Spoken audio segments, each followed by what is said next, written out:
मेरे दादाजी ने मेरी माँ को निर्वस्त्र किया और उनके शरीर पर मलने के लिए 100 सांप की खालों को पीस डाला। उन्हें उम्मीद थी कि ऐसा करने से माँ की त्वचा बर्फ जैसी और हड्डियां पत्थर जैसी हो जाएंगी और वह एक कुलीन परिवार में शादी कर पाएंगी। 81 दिनों के बाद मेरी माँ का शरीर एक मोहक सुगंध बिखेर रहा था, लेकिन किसे पता था कि मौसम उन्हें धोखा दे देगा।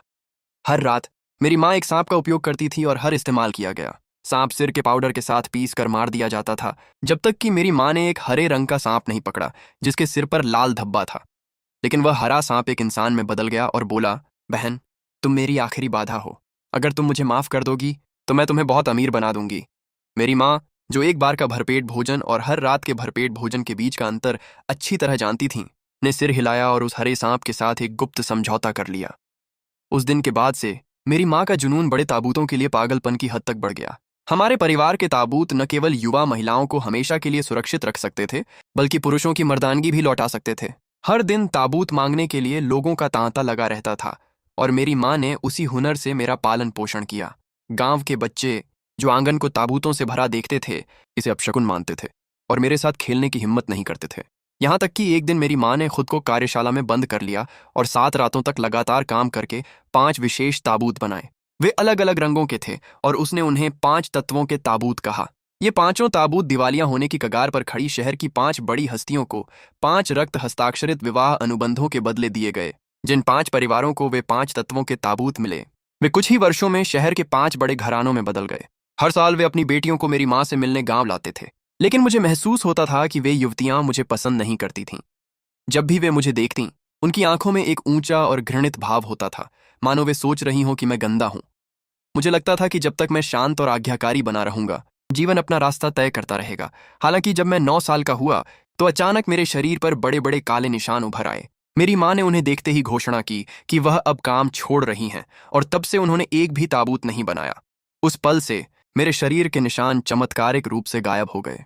मैंने अपनी माँ से पूछा कि ताबूत बनाना छोड़ने पर मेरी बीमारी कैसे ठीक हो गई, लेकिन उन्होंने गंभीर चेहरा बनाकर कहा, तुम्हारी बीमारी ठीक नहीं हुई है, क्योंकि असल में तुम मर चुके हो। उनकी बातों ने मुझे डरा दिया और मुझे समझ नहीं आया कि क्या कहूं, लेकिन उन्होंने मुझे गंभीरता से देखा। मैंने तुम्हें एक ताबूत से उठाया था। वह ताबूत एक ड्रैगन का ताबूत था और इसीलिए तुम्हारे अंदर मौजूद ड्रैगन की सांस ने तुम्हें अच्छी किस्मत दी है। इन 9 वर्षों के दौरान मैंने लोगों के भाग्य और तुम्हारी ड्रैगन की सांस का आदान प्रदान किया है और इसी तरह तुम आज तक जीवित रह पाए हो। उन्होंने मुझे घूर कर देखा। ये व्यक्ति पकड़ा जाएगा और पाताल लोक ले जाया जाएगा। अब से हर साल अपने जन्मदिन पर तुम्हें एक ताबूत के अंदर छिपना होगा ताकि वे तुम्हें ढूंढ न सकें। उस रात बाहर बर्फीली हवाएं जोर जोर से चल रही थीं और कुछ चीज पागलपन की हद तक ताबूत को खरोंच रही थी। मैं अंधेरे ताबूत के अंदर अकेला था, डर से कांप रहा था। मेरे कपड़े पसीने से भीग चुके थे और मुझे महसूस हो रहा था कि मेरे शरीर के अंदर कोई और ऊर्जा है जो हर तरफ हलचल कर रही है, अंदर से दहक रही है। लेकिन ठीक उसी पल एक छोटा सा हरा सांप ताबूत की दरार से अंदर फिसला और फिसलते हुए मेरे सीने पर आ गया। अंधेरे में अचानक एक हल्की सुगंध फैली। ताबूत की सड़न की गंध को दूर करते हुए मैं सुन्न सा हो गया और मुझे महसूस हुआ कि मैं जिस चीज को गले लगा रहा था वह अब एक ठंडा सांप नहीं, बल्कि एक सुंदर युवती थी। उसकी त्वचा बर्फ जैसी सफेद थी।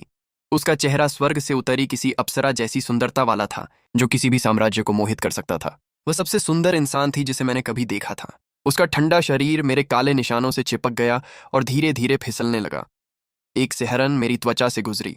मेरे अंदर का दर्द धीरे धीरे कम होने लगा और उसकी जगह एक ऐसी शांति ने ले ली जो मैंने पहले कभी महसूस नहीं की थी, मानो उसके साथ रहने पर कोई मुझे नुकसान नहीं पहुंचा सकता। उस रात मैं अगली सुबह तक गहरी नींद में सो गया। जब मेरी माँ ने मुझे ताबूत से बाहर निकाला तब मैंने देखा कि हरा सांप गायब हो चुका था और मेरी कलाई पर एक हरे रंग का कंगन दिखाई दे रहा था जिसके सिरे आपस में जुड़े हुए थे। उस दिन के बाद से मेरी माँ ने मुझे हर तरह की रहस्यमयी कलाएं सिखानी शुरू कर दी। जब तक मैं 16 साल का हुआ तब तक गांव में सिलसिलेवार तरीके से आपदाएं आने लगीं, मानो कोई श्राप गिर गया हो। एक रात सारे पक्षी मर गए। कई युवा जो पहाड़ पर लकड़ी काटने गए थे, बिना किसी कारण के उनकी टांगें टूट गईं और मेरी तबीयत पूरी तरह बिगड़ने लगी। मेरे हाथों पर जहां पहले सिर्फ काले निशान थे, अब काली परतें स्केल्स उभरने लगी थीं। लोहे जैसी परतें कठोर और ठंडी थीं, जिनके किनारे नुकीले थे। थोड़ी सी भी रगड़ लगने पर तेज दर्द होता था। यहाँ तक कि कपड़े पहनना भी एक यातना बन गया। मेरी माँ ने खुद को अपने कमरे में बंद कर लिया, धूप जलाई और पूरी रात हेक्साग्राम्स की गणना करती रहीं। जब वह बाहर निकलीं तो उनके बाल, जो पहले काले और चमकदार थे, सफेद हो चुके थे और उनका शरीर बेहद कमजोर था। उन्होंने शहर की दिशा की ओर घूरते हुए दांतों के बीच कुछ शब्द कहे। तुम्हें खिलाने वाला भाग्य और तुम्हारे शरीर में मौजूद ड्रैगन की ऊर्जा चुरा ली गई है।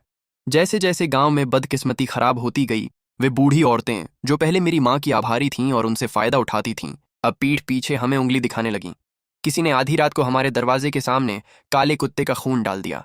यहाँ तक कि अफवाहें फैल गईं कि मेरी माँ एक डायन है जो लोगों का भाग्य चूसती है, और वे सभी ताबूत ऐसे हथियार थे जो जीवन ऊर्जा को चूसते थे।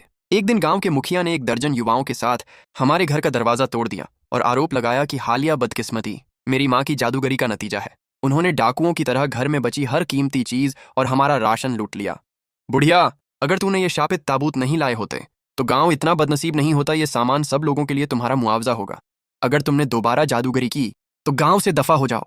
मैंने विरोध करने के लिए अपनी मृत ऊर्जा छोड़ना चाहा, लेकिन मेरी माँ ने मुझे कसकर पकड़ लिया। अपनी आवाज नीची करते हुए उन्होंने मुझसे कहा, कुछ भी करने से पहले कभी भी इसका इस्तेमाल मत करना, वरना तुम मौत के दूतों को खुद को ले जाने के लिए बुला लोगे। कुछ ग्रामीणों ने जब उन्हें कोई कीमती चीज नहीं मिली तो अपनी हताशा निकालने के लिए हमें पीटा। मुझे बचाने के लिए मेरी माँ को लात मारकर गिरा दिया गया, जिससे उनके मुंह से खून की एक बड़ी उल्टी हुई। उस दिन के बाद से जब भी मैं गांव में चलता था तो हर किसी की नजर मुझ पर घृणा और तिरस्कार से भरी होती थी। यहाँ तक कि बच्चे भी मुझ पर पत्थर फेंकते थे। हर रात जब परतें मुझे इतनी पीड़ा देती थीं कि मैं मरने की कामना करने लगता था, या जब मैं चादर के नीचे छिपकर रोता था, तो मेरी कलाई पर मौजूद हरे सांप का कंगन हमेशा एक हल्की चमक छोड़ता था और एक बहुत ही कोमल ठंडक मेरी कलाई को सहलाती थी, बिल्कुल उस खूबसूरत युवती की तरह जिसने मुझे ताबूत के अंदर गले लगाया था। 18 साल की उम्र में मेरी माँ अचानक गायब हो गई। मैंने गांव के हर कोने में उन्हें ढूंढा, लेकिन अंत में मुझे वे घर के ताबूतों में से एक के अंदर मिली। उनकी आंखें बंद थीं और चेहरे पर खून की एक बूंद भी नहीं थी। ये सोचकर चिंतित कि उन्हें क्या हो गया है, मैंने उन्हें जगाने की कोशिश की, लेकिन अचानक उन्होंने पूछा, चेनन, तुम्हारी उम्र क्या है? मैं डर गया, लेकिन मैंने तुरंत जवाब दिया, मैं खरगोश के वर्ष में 9 सितंबर को पैदा हुआ था। आज मैं 18 का हो गया। यह सुनकर मेरी माँ ताबूत से झटके से उठ बैठी। नहीं, तुम ड्रैगन के वर्ष में 9 सितंबर को 9:09 पर पैदा हुए थे। अभी कल ही तुम 17 साल के हुए हो। मैं हैरान रह गया। मेरी माँ बड़बड़ा रही थीं, लेकिन तभी उन्होंने काले खून का एक बड़ा थक्का खांसा और एक भयानक हंसी छोड़ी। हमने जीत लिया, हमने जीत लिया, आखिरकार हम जीत गए।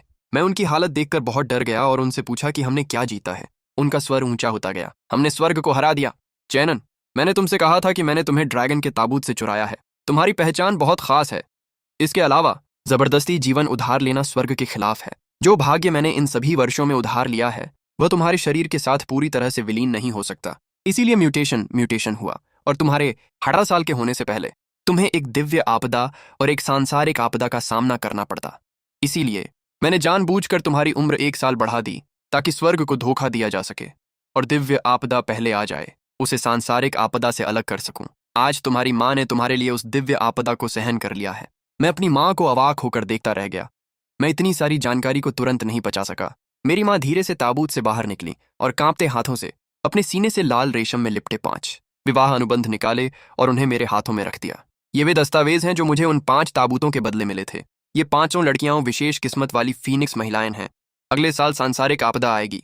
दस्तावेजों को शहर ले जाओ और उनमें से किसी एक से शादी कर लो। हर रात उनका भाग्य प्राप्त करके तुम अपने शरीर की मृत ऊर्जा को धीरे धीरे कम कर पाओगे, लेकिन भले ही मैं उन्हें चुन लूं, क्या वे स्वीकार करेंगी? मेरी माँ ने खांसा और थोड़ा काला खून थूका। फिर प्यार से उन्होंने मुझे शांत किया। अगर वे समझदार हैं तो उन्हें तुमसे शादी करने की भीख मांगनी चाहिए और उन वर्षों के कर्ज को चुकाना चाहिए। यह कहते हुए उन्होंने मेरी कलाई पर मौजूद हरे कंगन को घूरा और पूरी कोशिश के साथ कहा, इस कंगन को याद रखना, चाहे कुछ भी हो, इसे मत खोना।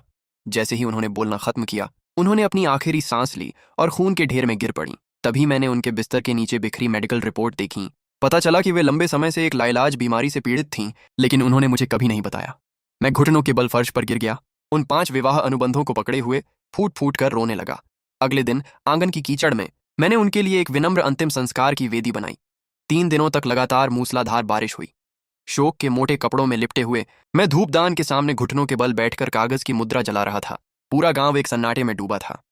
वे पड़ोसी जिन्होंने कभी मेरी माँ की मदद ली थी, अब अपने घरों में छिपे थे और किसी ने एक अगरबत्ती जलाने तक की जहमत नहीं उठाई। ये कड़वा एहसास कि मेजबान के मरते ही मेहमान चले जाते हैं ने मेरे दिल को राख कर दिया था। मेरी योजना थी कि माँ के शोक के बाद मैं विवाह अनुबंध लेकर शहर जाऊंगा और शादी कर लूंगा। लेकिन तीसरे दिन दोपहर के आसपास इंजनों की एक भारी गूंज सुनाई दी। एक कान फोड़ देने वाली गर्जना, लग्जरी कारों की एक अंतहीन कतार पूरी दबदबे के साथ मेरे जर्जर घर के दरवाजे के सामने रुक गई। दरवाजे खुलते ही 5 शानदार लड़कियां ऊंची एड़ी के जूते पहने और काले सूट में अंगरक्षकों की सुरक्षा में धूल भरे आंगन में दाखिल हुईं। महंगे इत्र की तीखी गंध ने तुरंत अंतिम संस्कार की वेदी की गंध को ढक लिया, लेकिन लग्जरी कारों के शोर ने उन पड़ोसियों को, जो पहले दूर रहते थे, मेरे घर के प्रवेश द्वार पर इकट्ठा कर दिया, ये देखने के लिए कि क्या हो रहा है।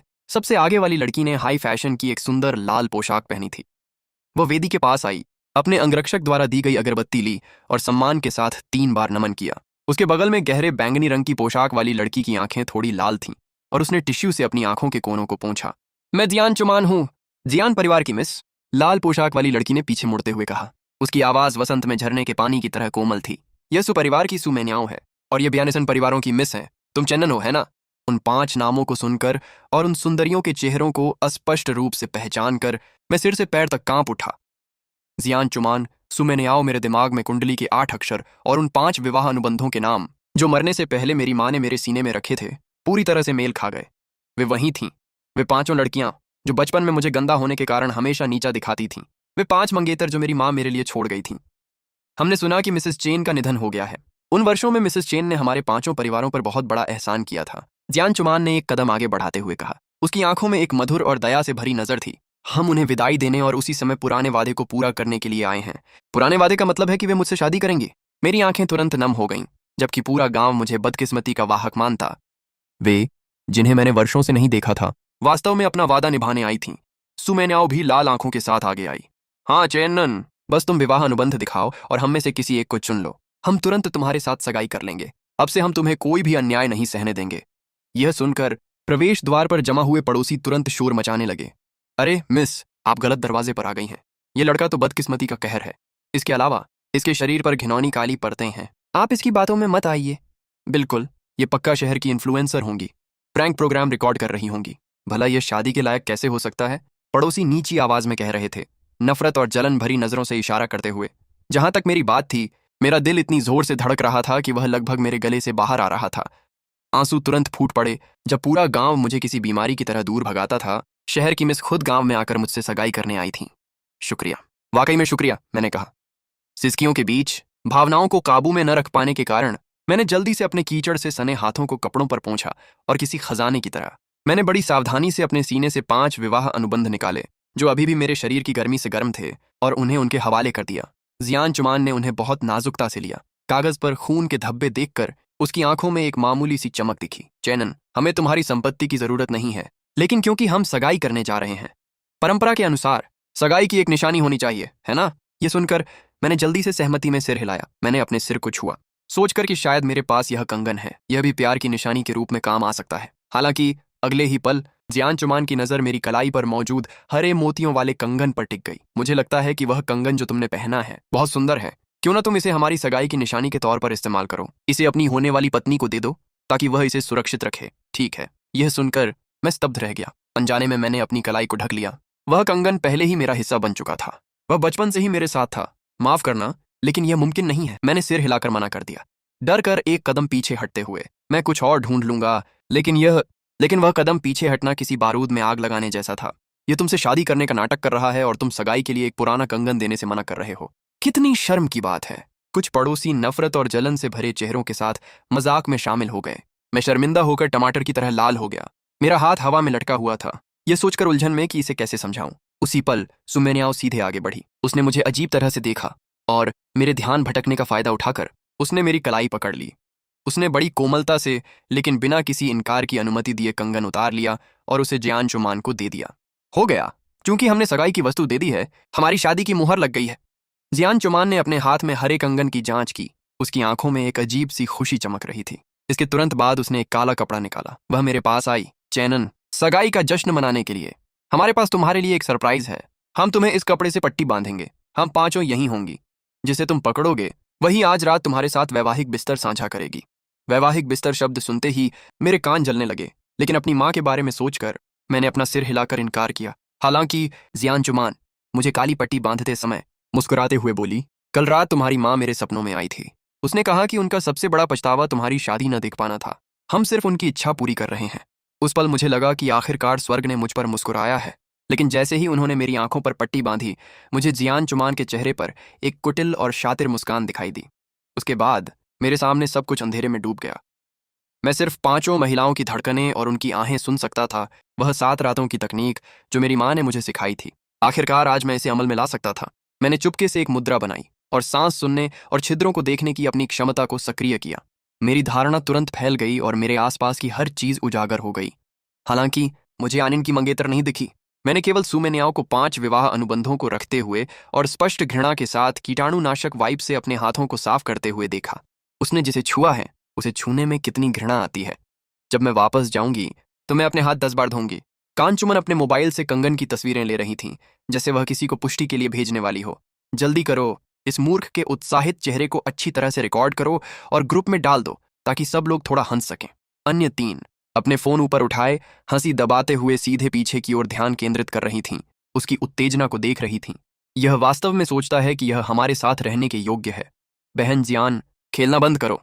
माथे पर शव पात्र वाला ताबीज लगाओ और चलो चलते हैं। उसी क्षण सिनेबार की तीखी गंध और काले कुत्ते के खून की बदबू मेरे नाक में अचानक घुस गई। वह ताबीज के लिए सिनेबार स्याही थी। मैं स्तब्ध रह गया। वे मुझसे शादी करने कभी नहीं आए थे।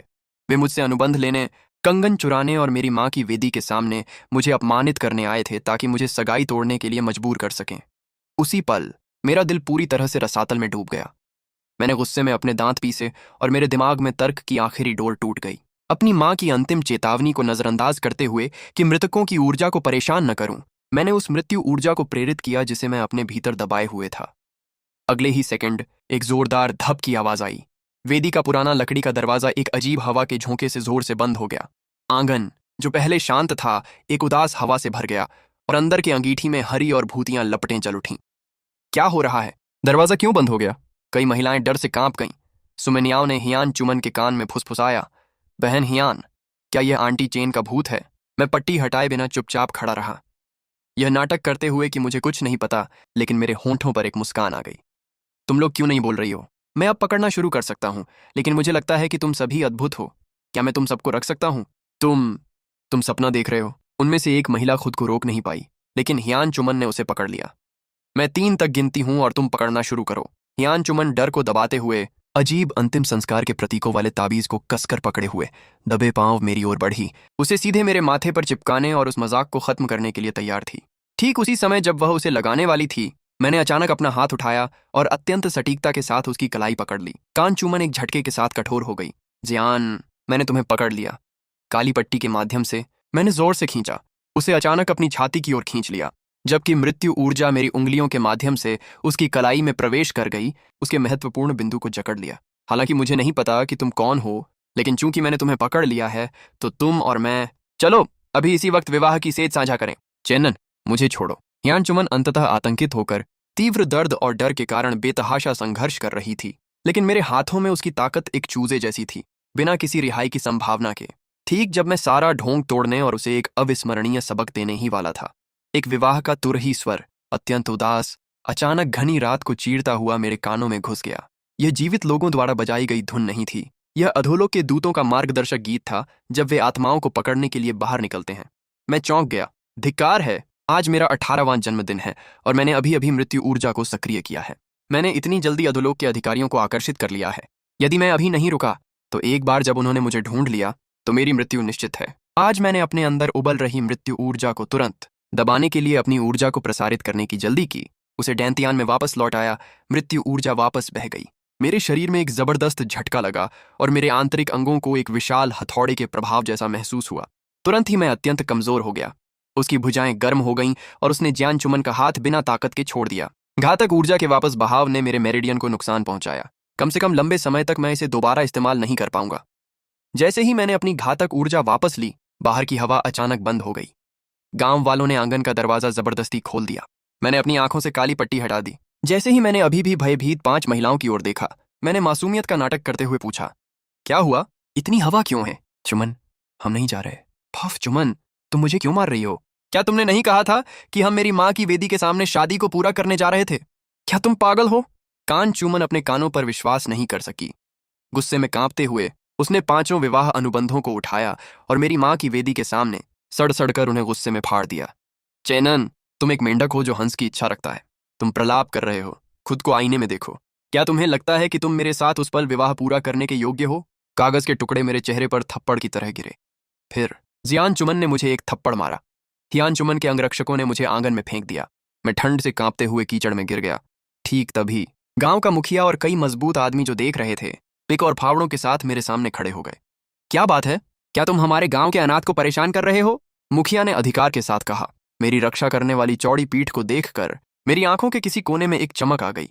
क्या गांव वालों के बीच अभी भी कोई है जो पुराने संबंधों को याद करता है? मेरा गला भर आया और मैं धन्यवाद देने ही वाला था, लेकिन अगले ही पल मुखिया ने एक ठग जैसा भाव अपना लिया। उसे घुटने टेकने और माफी मांगने दो, लेकिन आज उन्होंने गांव के नियमों को तोड़ा है।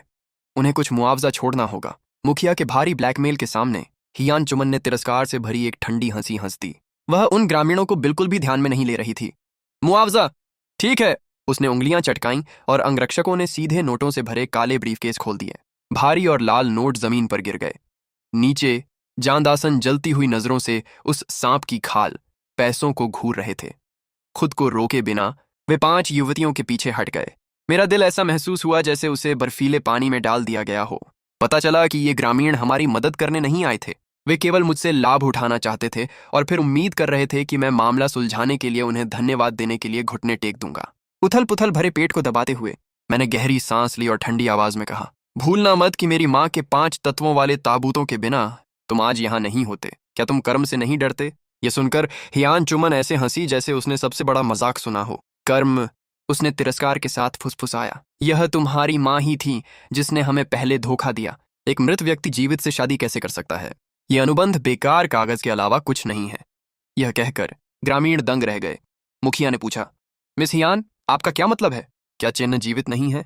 हियान चुमन ने व्यंग्य के साथ मुस्कुराया। उसने किसी से लग्जरी कार से फेंग शुई का एक बैगुआ के आकार का कांस्य दर्पण निकलवाया और मेरे सामने रख दिया। चैनन, सबको देखने दो कि तुम वास्तव में किस तरह की चीज हो। अनायास ही मैंने अपना सिर दर्पण की ओर उठाया। ग्रामीणों ने भी देखा और तुरंत अराजकता फैल गई। कांस्य दर्पण के प्रतिबिंब में एक जीवित मानव आकृति नहीं, बल्कि घातक ऊर्जा का एक काला और मुड़ा हुआ द्रव्यमान दिखाई दे रहा था। वह उसके पास जीवित की छाया नहीं है, वह एक भूत है। मुखिया डर से पीछे हट गया। अब तुम लोग जानते हो, इस गांव का पीछा करने वाली बुरी किस्मत प्राकृतिक आपदाओं के कारण नहीं है, बल्कि इसलिए है क्योंकि यह मृत व्यक्ति अपनी उम्र बढ़ाने के लिए उनका यांग सोख रहा है। उसकी मृत माँ ने तुम सबको धोखा दिया है। यह सुनकर जगह पर सन्नाटा छा गया। जमीन पर चमकते नोटों और फिर दर्पण में मृत व्यक्ति के भयानक प्रतिबिंब को देखते हुए ग्रामीणों के चेहरे गंभीर हो गए। उस डायन ने हमें धोखा दिया। तुम लोग किसका इंतजार कर रहे हो? उस डायन की वेदी को गिरा दो। ये सुनकर मैंने गुस्से से अपना सीना फटा हुआ महसूस किया। यांग उधार लिया हुआ था और मेरी ड्रैगन ऊर्जा ने उन्हें समृद्ध किया था। उनके बच्चों के पास शहर में हवेली थी और वे अच्छे स्कूलों में पढ़ते थे, और अब वे मेरी माँ की वेदी को नष्ट करना चाहते थे। वे ग्रामीण जो पहले दयालु थे, अब पिक्स और मशालों के साथ मेरी ओर बढ़ रहे थे। कौन वेदी को छूने की हिम्मत करता है? मैं कसम खाता हूं कि आज रात वह अधोलोक जाकर मेरी माँ के सामने सिर झुकाएगा। मैं गुस्से में लाल आंखों के साथ वेदी के सामने मजबूती से खड़ा होकर दहाड़ रहा था। हालांकि मैं कमजोर था, मेरे हाव भाव ने उन्हें झिझक दिया। गांव वालों का यह समूह जो केवल कमजोरों के साथ हिम्मत दिखाता है, डरा हुआ पीछे हट गया। एक दूसरे को देखते हुए आगे बढ़ने की हिम्मत नहीं की। ठीक जब अंकल जियान नहीं हिल रहे थे, उसने धीरे से एक कदम और बढ़ाया। तुम लोग किससे डर रहे हो? सुई तो बहुत पहले ही कट चुका है। अब यह केवल आखिरी प्रयास है। अगर हम इस अंतिम संस्कार की वेदी को नष्ट कर दें तो वह आज रात जीवित नहीं रहेगा। भले ही कोई मौत हो, मेरा जियान परिवार इसकी जिम्मेदारी लेगा। जमीन पर पड़े पैसे उन्हें जितना चाहे ले लो। सबसे अमीर आदमी के समर्थन और जमीन पर फैले पैसों